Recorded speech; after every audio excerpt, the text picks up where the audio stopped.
We'll leave that story there and we'll take you live to Sydney, where the Prime Minister is outlining the government's approach to AI. The land on which we're meeting today, and I pay my respect to elders past, present and emerging.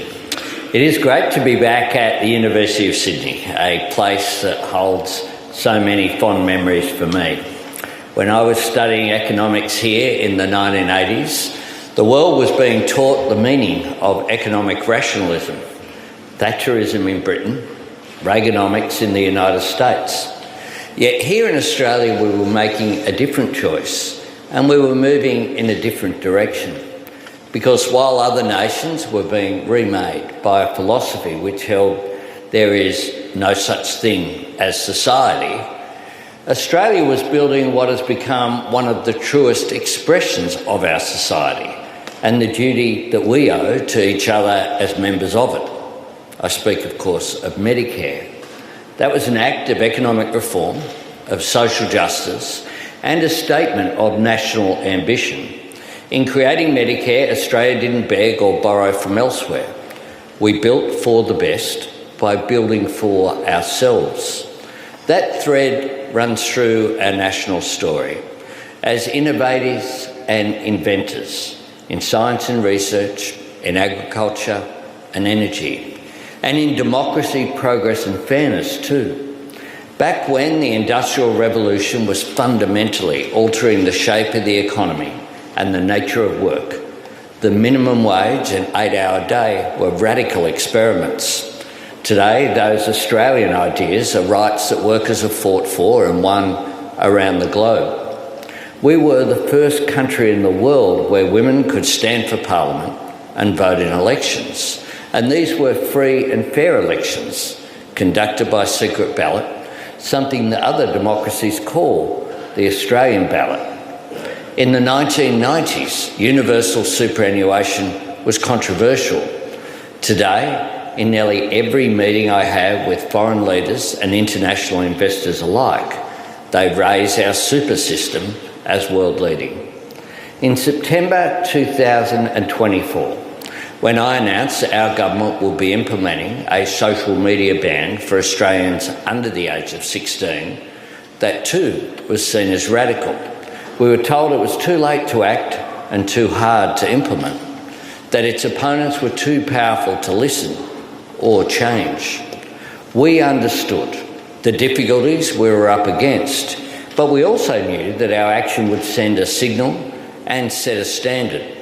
It would start conversations within families and friendship groups. It would help parents and teachers talk to young people about the harmful impacts of social media with government and the law as backup. Australia's social media ban started these same conversations right around the world, so that by the time I was at the United Nations in September last year, countries were seeking us out to learn about the approach that we were taking. Today, more than 20 nations have implemented or are implementing social media age restrictions of their own, and many more are having the discussion. This is a credit to the courage of Australian parents, people who channeled unimaginable grief into a selfless call for action. And it is proof of what Australia can do when we back ourselves, where we apply our enduring values to the challenges that are presented by new technologies. We can set a standard that changes the way the world looks at an issue and deals with it. And to take that example of social media one step further, imagine if the world had acted a decade ago. Imagine the difference it would have made if these limits had been put in place when the world first grasped the risks of these platforms, when we first understood their reach and indeed their power. That is the opportunity and the choice that we have now with artificial intelligence. From smartphones to rooftop solar, Australians have always been enthusiastic adopters of new technology, and AI is, of course, already part of our daily lives. Not as a novelty or a search tool, it's changing the way that our universities teach and the way that students learn. It's helping small business owners cut the time they spend on paperwork. It's driving productivity and it's driving discovery. It's building new screening tools for cancer and disease. It is a critical and urgent innovation priority for our Defence Force and security agencies. No government can turn back the clock or press pause on all of this, nor would we want to. That would only mean cutting ourselves off from the opportunities which are there to be seized and leaving ourselves open to the risks created elsewhere. The fact that we cannot stop change does not render us powerless. Far from it. Our power, our agency, our choice lies in embracing change and shaping it, not just adopting or accommodating AI, designing it, making it, building the capability right here, and building our sovereignty and our economic resilience as a result. That's why we are serious about attracting frontier AI investment to Australia, because we want AI to support and create good jobs, not replace them. All of this is a bigger challenge and a bigger opportunity than social media, no question about that. But not only are we coming to the issue earlier, we have more than time on our side.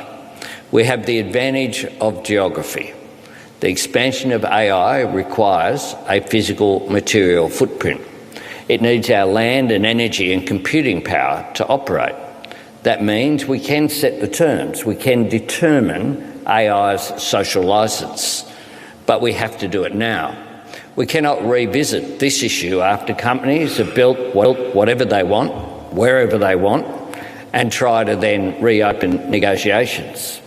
This is our time to decide what AI looks like here in Australia. It is not a question of if or when AI will transform our economy. We're past that. The question that matters, the choice that we have, is how we apply our enduring values of fairness and opportunity to make this technology work for us, for workers and communities, for our economy and our environment, for our creative industries and media. This is about Australia shaping the future rather than letting the future shape us. Our nation is home to global leaders in AI, and I'm pleased that so many of you are with us here today. But you do not need to be an expert in AI to have a say or a stake in it. We're all involved, because the real issues that AI presents are not technical ones, they are economic ones, legal ones, social ones, and as Pope Leo has made clear in his superb first papal encyclical, Magnificat Humanitas, there is also a moral and a spiritual one. They are tests of our national values and our national interests, and tests of our national resolve, cooperation and ambition. If we act now, if we mobilise our resources and coordinate our efforts, if we move with the urgency that the speed of this change demands, if we build to match the scale of the opportunity that this moment presents, and if we do it the Australian way, true to our values and our standards, we can make AI work in Australia's national interests.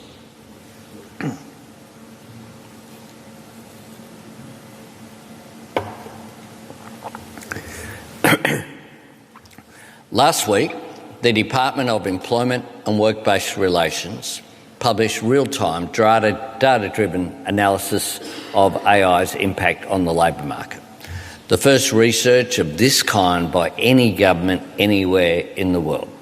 It found that while some roles are changing, graduate employment is high. Software and tech jobs are growing.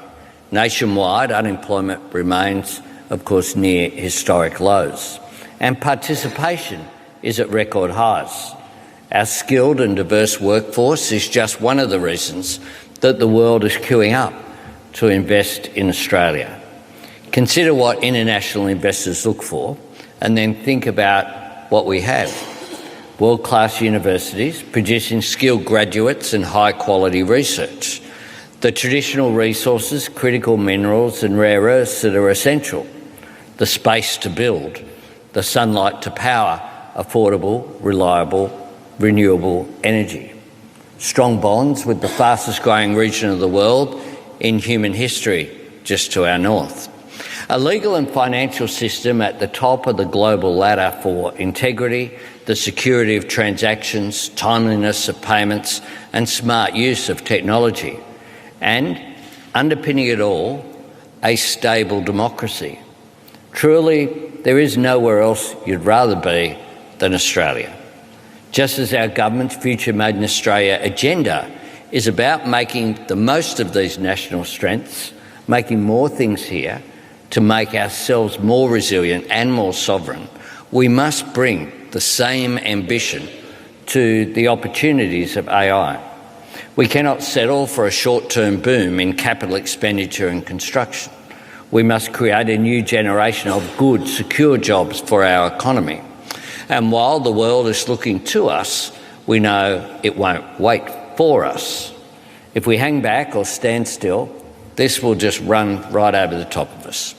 And if we descend into self-doubt or wander out into the global market as a disparate collection of states and councils and companies and firms, rather than as one country, then others will write the rules and maybe they will play by them.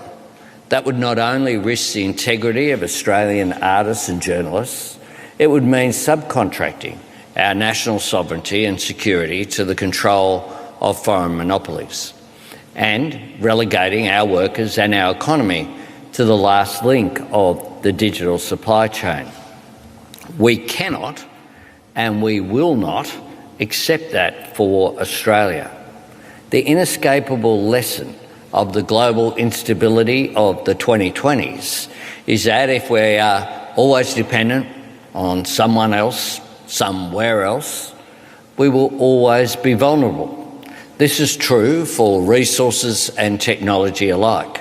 It is why we legislated to keep the NBN in public hands, so that even as communications technology is increasingly distributed amongst different networks and overseas interests, Australians retain sovereignty over our high-speed internet. Our great country can be much more than a data warehouse for AI products made overseas.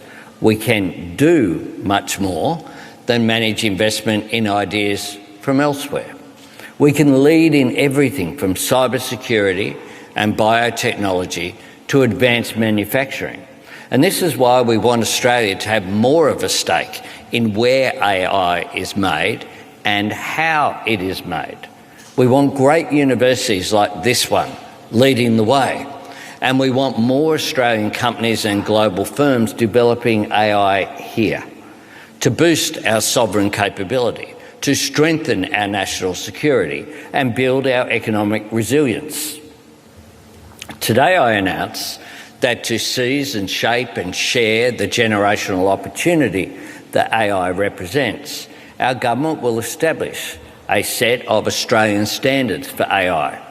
In March this year, we announced a set of expectations for large AI data centres. This will bring them into one regulatory framework, clear, consistent and mandatory. I will seek agreement on this approach from Premiers and Chief Ministers at the National Cabinet meeting I'm convening next month. We will aim to bring the legislation to Parliament and carry it early next year. We will consult closely with industry and our trading partners to design a framework for faster decision-making, better supporting infrastructure and genuine community engagement. It is not our goal to try and legislate for every possible eventuality or risk. That only creates the risk of Australia missing out on investment altogether.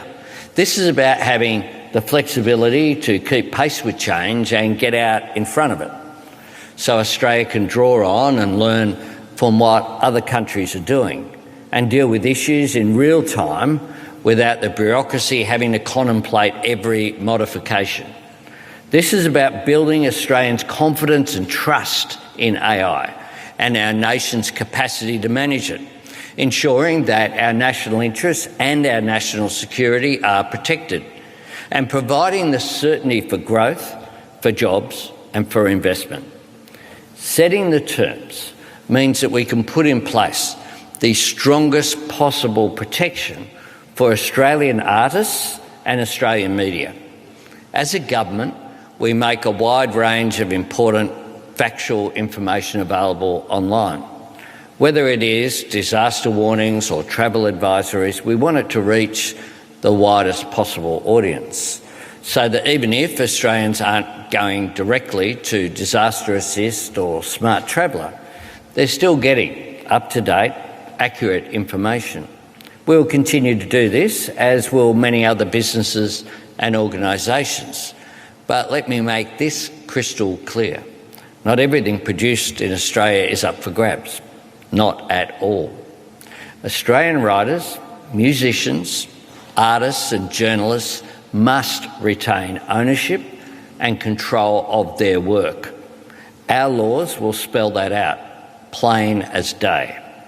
An artist's creative endeavour is their work and their property. No company should use Australian books, music, art or news to build or train AI without the artist's control. And that includes the artist's control of the price and value of their work. Anything less is theft. No country has got this right yet. Nowhere do artists or rights holders have sufficient control of their work when it comes to AI training. And that is why the best way to secure the strongest copyright protections for Australian artists is for Australia to be active and involved, to build the best possible solution for ourselves, and to preserve the creativity that is fundamental to who we are, to our national identity, and the journalism that is essential to our democratic society. Our Australian standards will also set clear rules for large data centres, where they are built and the power and water they use. We have a continent to ourselves, one of our big advantages. We have more than enough room for new data centres without them competing with new housing. And we will work with every level of government to see common sense prevail. We know that companies will need to invest in skills and training to be successful, and we know they will need energy too. We'll create a legal obligation for the next generation of large-scale data centres to underwrite new power supply, to pay their full share of grid connection so no costs are passed on to homes or businesses, and to put at least as much energy into our grid as they take out of it, to be net generators, not net users, to build new renewable generation and firming to strengthen our national energy resilience and ensure that data centres do not increase power prices for Australians. Australia is the sunniest continent on Earth, but we're also the driest, which is why our rules will require data centres to minimise their water use, to maximise their energy efficiency and pay for any additional water infrastructure that is required. These location, energy and water obligations take in every level of government and their overlapping powers, which is precisely why we need national standards. So every level of government is on the same page and driving to the same outcome. Every country on earth is grappling with these challenges right now. Australia will be the first country in the world to bring these issues into a single national framework.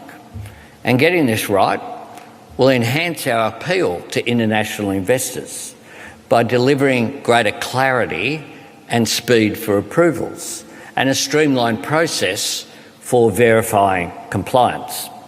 It also imposes a really important discipline on government, because AI touches on the work of every minister and department. So it is only natural that up until now our response has been issue by issue, sector by sector. But just as government developed coordinated approaches for other significant technologies, from civil aviation in the 1920s to genetics in the 1990s, we must do this with AI as well. Effective today, I am establishing the Office of AI in my own department of the Prime Minister and Cabinet. It will work closely with the Minister for Industry and Innovation, Tim Ayres, and the Assistant Minister for Science, Technology and the Digital Economy, Andrew Charlton, to coordinate the design of our new Australian standards and to bring together the work that ministers right across the government are undertaking. The Minister for Climate Change and Energy is working with his state and territory counterparts and energy market bodies. The Attorney-General, who's with us today, has been facilitating the consultation on copyright and artist protections where AI training is involved. The Treasurer will have responsibility for the absolutely pivotal role of AI in our productivity agenda. The Minister for Employment is engaging with employers, workers and unions on AI's role in the workplace. And the Education Minister is meeting with his counterparts literally today to discuss the impact of AI in schools. This is in addition to the ongoing work in everything from the design of our digital duty of care by the Communications Minister, to the risks that chatbots pose to children, to the intersection of AI and skills and manufacturing, and importantly, work that the Defence Minister is leading, AI in defence and national security. This year's National Defence Strategy identified AI and machine learning as holding, to quote the strategy, the most significant potential for technological disruption in the years ahead. Now, we know that both extremists and state actors already use AI to create propaganda aimed at young people and to spread disinformation that targets democracies.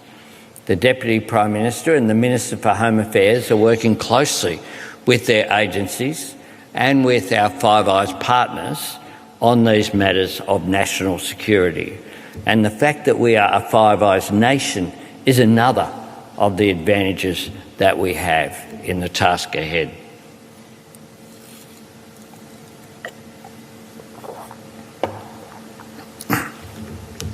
Now, I was the first member of my family to go to university, first to finish school, actually.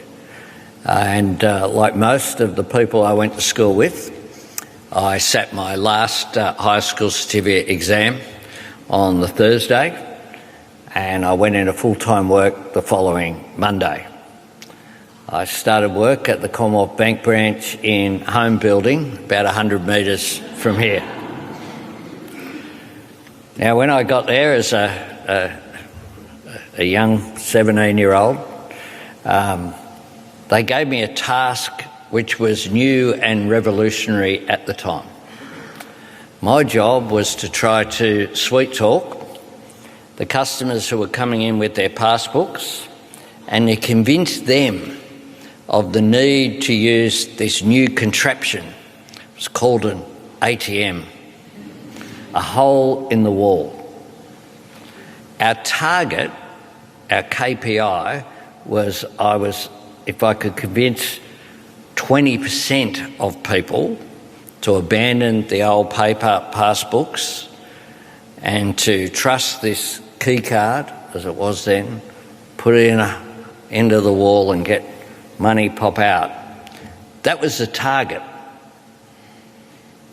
It's not that long ago. I'm old, but not that old.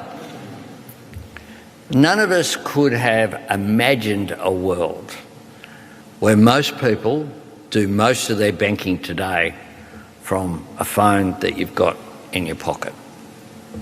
Now, when I was working at the bank, I also remember people telling me that was a good job. It was one of the reasons why my mum encouraged me. It was then publicly owned, of course. So you were getting a job that was secure for the next 30 years. That was the expectation back then, that you'd have one job, one career, work your way up. One day I might get to be manager of a local branch or something like that. You'd have one employer. Now that world is long gone. Wave after wave of technology and economic change have redefined it. Australians studying here or starting in the workforce today don't expect or want one job for life. But what has not changed, and what will never change, is the value and importance of secure and fulfilling work. A job that gives you a stake in the economy, the stability to plan for your future, and the opportunity to better yourself. Now, we should not treat AI as a threat to good jobs. We must use it as an instrument to help create them. That is the task that we have. That is the responsibility, the challenge, and indeed the opportunity facing our country. If we move with purpose now, if we back ourselves, if we trust in our values and invest in our people, if we set our national standards high, then I have every confidence that Australia can seize this moment and make it our own. We can make AI indeed stand for Australia's interests, and I hope to do so. Thanks very much.